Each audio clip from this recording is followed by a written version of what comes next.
Hi నేను సతీష్.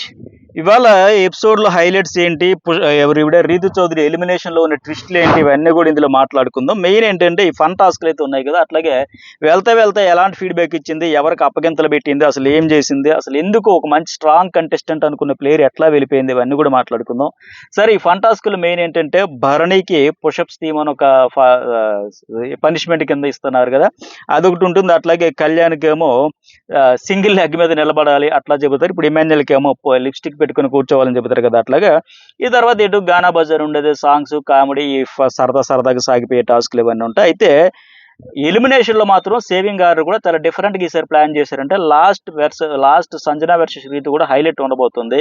ఎందుకంటే ఇప్పుడు ఇంతవరకు ఏంటి, లాస్ట్ వీక్ కూడా వాళ్ళిద్దరు బాండ్ తో కంపేర్ చేసి వీళ్ళిద్దరు బాండ్ తో కంపేర్ చేశారు కనుక హౌస్ మేట్స్ లో క్యూరియాసిటీ ఉంటుంది. ఎవరు సంజనాది అంత తప్పు అన్నారు కనుక సంజనయ్య అవుట్ అయిపోవచ్చు అని ఒక ఖచ్చితంగా వాళ్ళైతే ఎక్స్పెక్టేషన్స్ పెట్టుకుంటారు. అట్లాగే కాదా సంజనయ్య రీత ఇక్కడ ఖచ్చితంగా తేలిపోద్ది. ఆడియన్స్ ఎవరిని యాక్సెప్ట్ చేశారు, ఎవరిని రిజెక్ట్ చేశారు అనేది ఒక హైప్ అయితే ఉంటుంది. వాళ్ళ క్యూరియాసిటీ పెరుగుద్ది లాస్ట్ వీలు ఉండడం వల్ల. మరి ఎట్లా ఉండబోతుందంటే సుడోకో టైప్ ఉంటుందంట. సుమన్, రీతు, సంజన ఉండేటప్పుడు ఒక బొమ్మల మాదిరిగా పెట్టి అట్లా ఆ నెంబర్స్ ఉండి స్ట్రైట్ గా ఎవరు 3 నెంబర్స్ మ్యాచ్ అయితే అట్లా సేవ్ అయ్యే ఒక ఆర్డర్ పెడతారు. అక్కడ ఏంటంటే సుమన్ శెట్టి సేవ్ అవుతాడు.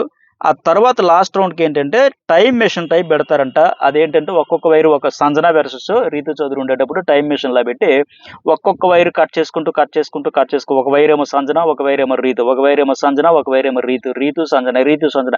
ఫుల్ హైప్ వచ్చి ఫుల్ టెన్షన్ అంట. ఫైనల్లీ ఎవరిది కట్ చేసేటప్పుడు బ్లాస్ట్ అయ్యి రెడ్ ఫాగ్ ఇట్లా వస్తే వాళ్ళు ఎలిమినేట్. ఇక్కడ మాత్రం నిజంగా ఆ పెట్టిన ప్రాసెస్కి, ఆ బ్లాస్టింగ్ ప్రాసెస్కి, అట్లాగే గతంలో వచ్చిన ఫీడ్బ్యాక్ ప్రకారం ఎవరు సంజనాయ రీతుయా ఏంటి అని ఒక హైప్ అయితే ఇప్పటికే నెలకొంది కనుక ఖచ్చితంగా ఒక క్యూరియాసిటీ అయితే పెరుగుద్ది వాళ్ళ హౌస్ మేట్స్లో, ఏం జరగబోతుంది, ఎట్లా ఉండబోతుందని.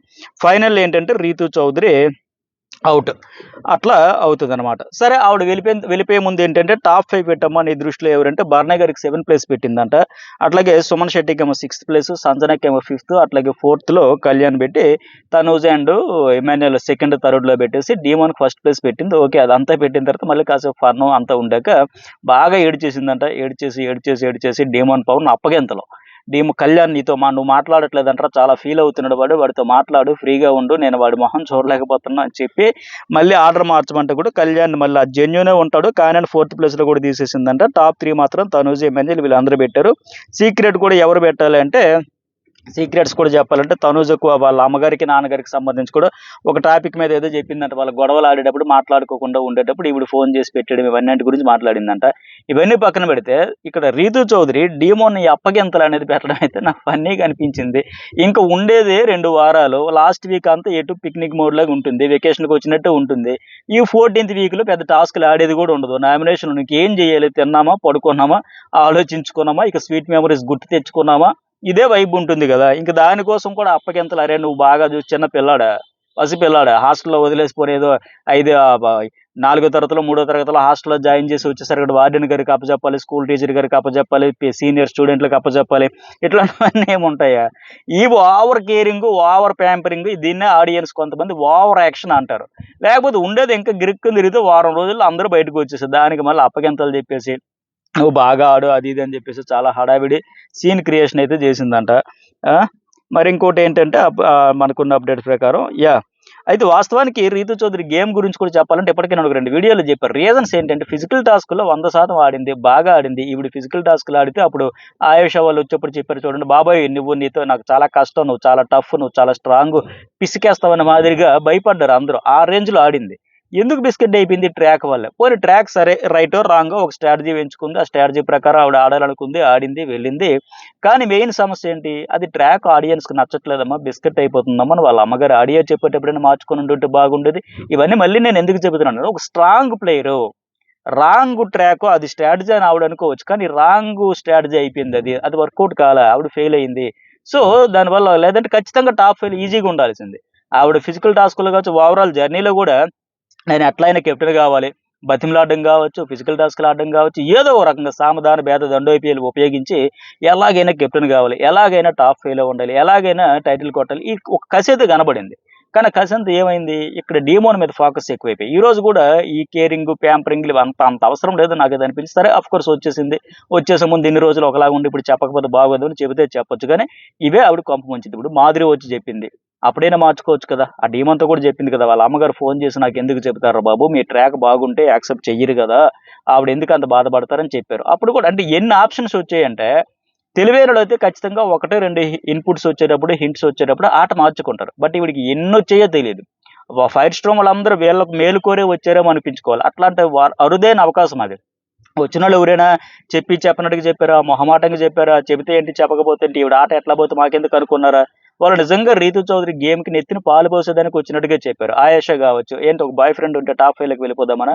ఇట్లా నడవని కూడా క్లియర్‌గా మొహం మీద చెప్పింది కదా! అది ఎంత మంచి ఫీడ్‌బ్యాక్ అది. అది ఖచ్చితంగా తీసుకుంటే, మార్చుకుంటే ఎంత బాగుండేది. అట్లా బిస్కెట్ చేసుకుంది. అయినా పట్టించుకోలేదు. పెడచెవిన పెట్టేసింది. పోనీ మాధురి చెప్పింది. వెరీ అన్‌హెల్తీ బాండ్ అనేటప్పుడు తిరిగి మనది హెల్తీ బాండ్ అని చెప్పేసి నువ్వెందుకు ఫైట్ చేయలేదని డీమోన్ కూడా చెప్పి ఆ వారమంతా గొడవలు పడిందే తప్ప, అవునా పోన్లే ఎప్పుడు ఆడియన్స్ మర్చిపోతారండి. మనకి మతిమరుపు అనేది దేవుడిచ్చిన అతి పెద్ద వరం. సర్లే అప్పుడేదో ట్రాక్ అనుకుంది. అది వర్కౌట్ అవుతది. హౌస్‌లో ఉండడానికి, టాప్ 5కి వెళ్ళడానికి ఆ గేమ్ స్ట్రాటజీ ఎంచుకుంది. కానీ అది వర్కౌట్ కాలేదు. ఫెయిల్ అయిపోయింది. సరే వదిలేయండి అని చెప్పేసి ఖచ్చితంగా మర్చిపోతారు. మళ్ళీ ఎఫెక్ట్సే చూస్తారు. చాలా ఇప్పుడు ఫస్ట్‌లో భరణి విషయంలో సంచాలకుగా చేసింది. మర్చిపోయారా లేదా? బట్ మళ్ళీ నిన్న మొన్న టాస్కుల్లో కూడా రింగ్ దాచేసేటప్పుడు మళ్ళీ అన్నీ గుర్తుకొస్తాయి. అట్లా అది వదిలేసి ఉండి ఫెయిర్‌గా ఆడుకునుంటే బాగుండేది. అది చెప్పినప్పుడు మాధురి చెప్పినప్పుడు పట్టించుకోలే. రమ్య, "అరే! మీ బాండ్ బ్యాడ్ అయిపోయిందిరా. మీ ఫ్రెండ్స్ ఫీల్ అవుతున్నారు. వాళ్ళు ఫీల్ అవుతున్నారు. అస్సలు బాలేదురా" అని చెప్పినప్పుడు అప్పుడైనా అర్థం చేసుకోవాలి కదా! ఆట మార్చుకోవాలి కదా! అప్పుడు పట్టించుకోలే. ఫైర్ స్ట్రోమ్‌లో వచ్చిన ముగ్గురు కూడా మాధురి, ఆయేషా, రమ్య వీళ్ళకిచ్చినంత ఫీడ్‌బ్యాక్ ఎవరికైనా ఇచ్చారా? బట్ వీళ్ళ యాటిట్యూడ్ ఎట్లా ఉంటది? 100 మంది 1000 చెబుతారు. మేము నమ్మం, మేము వినం, మేము పట్టించుకోం, మాకు అవసరం లేదు. మేము ఇట్లాగే ఉంటాం. మాకు ఆడియన్స్ యాక్సెప్ట్ చేస్తారు, కప్పిస్తారు. మేము ఇందుకే వచ్చామని మాదిరిగా ఉంటే, వాళ్ళది చేతులు చెడగొట్టుకున్నట్టే కదా! ఇప్పుడు నేను కూడా రివ్యూస్ ఎట్లా చెబుతానంటే, వాళ్ళు పర్టిక్యులర్‌గా దేనికొస్తారండి? ఒక ట్రోఫీ గెలవడానికి, ఆడియన్స్‌ని మనసులు గెలవడానికి వస్తారు కాబట్టి ఫోకస్ అంతా దాని మీద ఉండాలి.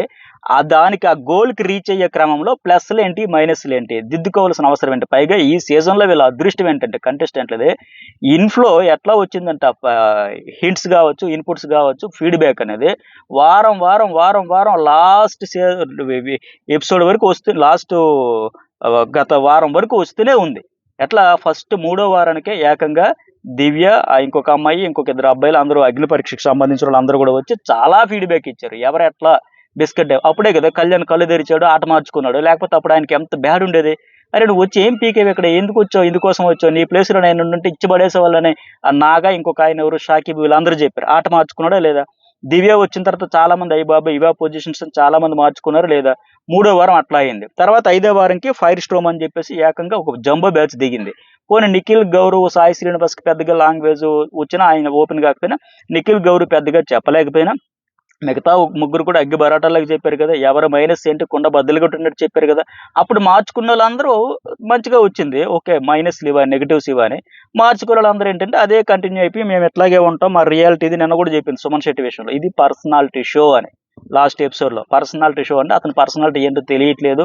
పాయింట్లు పెట్టట్లేదు ఇట్లా అని. సో, మరి ఈవిడకి ఆట మీద క్లారిటీ ఉన్నా సరే, నేను పట్టిన కుందేలుకి మూడే కాలు అనే మాదిరిగా దాన్ని చాదస్తం అనుకోవాలా, తెలివి తక్కువ అనుకోవాలా, అమాయకత్వం అనుకోవాలా, మార్చుకునుంటే బాగుండేది. ఫైర్ స్టోమ్ అయిపోయి. తర్వాత మళ్ళీ దమ్ము శ్రీజ వచ్చింది. దమ్ము శ్రీజ వచ్చినప్పుడు కూడా చాలా ఫీడ్‌బ్యాక్ ఇచ్చింది. పోనీ సంచాలకురాలుగా ఒకసారంటే సరే అనుకోవచ్చు. రెండోసారి ఎప్పుడు సంచాలక చేసిన ఈ సీజన్‌లోనే ఫస్ట్ టైమ్ కదా! హోస్ట్ కూడా చెప్పడం. అమ్మా ఏం చేస్తున్నావు? బిగ్ బాస్ దయచేసి ఈ అమ్మాయికి సంచాలకుగా పెట్టకండి బిగ్ బాస్ అన్నాడంటేనే అర్థమైతా ఉంది కదా! ఇట్లా కొనసాగుతూనే ఉంది. ఇంకా కొన్నేంటి దమ్ము శ్రీజ వచ్చి వెళ్ళిపోయిన తర్వాత కూడా కావచ్చు. మళ్ళీ ఈవిడ ఫౌల్ ఆడడంలో స్పెషలిస్ట్ అన్నట్టుగా అయిపోయింది. ఇవన్నీ మిస్టేక్స్. కర్ణుడి చావుకు 100 కారణాలన్న మాదిరిగా ప్లేయర్‌గా ఆడేటప్పుడు బ్లండర్సే. వితండవాదం. ఆ రాము రాథోడ్ అండ్ ఇమాన్యుయల్ చేసేటప్పుడు చూడండి. ఆ నీడిల్స్ కోసం అంత కష్టపడి మాస్క్ నీడిల్స్ పెట్టి బలూన్ వేయాలంటే చాలా భద్రంగా, జాగ్రత్తగా ఏదో గులాబీ మొక్కకు అంటుకట్టినట్టుగా అలా పడేస్తే మరి టాస్క్ దేనికి ఇచ్చినట్టు బిగ్ బాస్ టీమ్‌కి పని పాట లేకుండా ఇచ్చినట్టుగా. పోనీ రాము రాథోడ్ అప్పుడు సంచాలకుగా చేస్తే ఆయనేమైనా ఫెయిల్ అయ్యాడా? ఆయన చెప్పబోతున్నా చెప్పనిచ్చిందా? కనీసం మాట్లాడనిచ్చిందా? ఇవ్వనేలేదుగా. చెప్పనీయలేదు గదా! ఇట్లా తప్పు మీద తప్పు చేసుకుంటూ పోయింది. సరే లాస్ట్ ఇప్పుడు సంజన అండ్ ఇమాన్యుయల్‌కి సంబంధించయితే అది పొరపడదు. మిస్టేక్స్ ఎట్లైనా జరుగుతాయి. కానీ బ్లండర్స్ కావాలని చేసిందో, తెలిసి చేసిందో, తెలియక చేసిందో గానీ ఇవన్నీ పొరపాట్లయితే జరిగిపోయి అందుకే ఈరోజైతే హౌస్ నుంచి బయటకొచ్చేసే పరిస్థితి వచ్చేసింది. లేకపోతే ఒక స్ట్రాంగ్ ప్లేయరే. మరి ఓవరాల్‌గా 'రీతు చౌదరి' జర్నీ గురించి, ఎలిమినేషన్ గురించి మీకేమనిపించింది? వచ్చే వారం అయితే పక్కగా 100% రాసి పెట్టుకోవచ్చు. Suman Shetty out no doubt. ఆ తర్వాత మరి సూపర్ 6 ఉంచుతారా? టాప్ 5 ఉంచుతారో చూడాలి. ఇప్పుడు రీతు చౌదరి బయటికి రావడం వల్ల డీమోన్ పవన్‌కి ఆవిడ ఓట్లయితే షేర్ అవుతాయి. అట్లాగే మరి చూడాలి. సంజనాకైతే ఇండివిడ్యువల్‌గా అయితే బానే ఉంది. బట్ భరణికి కూడా ఇప్పుడు దివ్య ఓట్లు షేర్ అవుతున్నట్టు తెలుస్తా ఉంది. సో, సూపర్ 6 అయితే వీళ్ళు ఆరుగురు ఉంటారు. లేదా టాప్ 5 అనుకుంటే మరి డీమోనా, భరణియా, సంజనయ్య ఎవరు వెళ్తారో చూడాలి. సుమన్ అయితే పక్కా ఫిక్స్. మరి మీకేమనిపిస్తుందో కామెంట్ చేయండి, లైక్ చేయండి. ఈ 2 ఛానల్స్ సబ్స్క్రైబ్ చేసుకోవడం మర్చిపోకండి.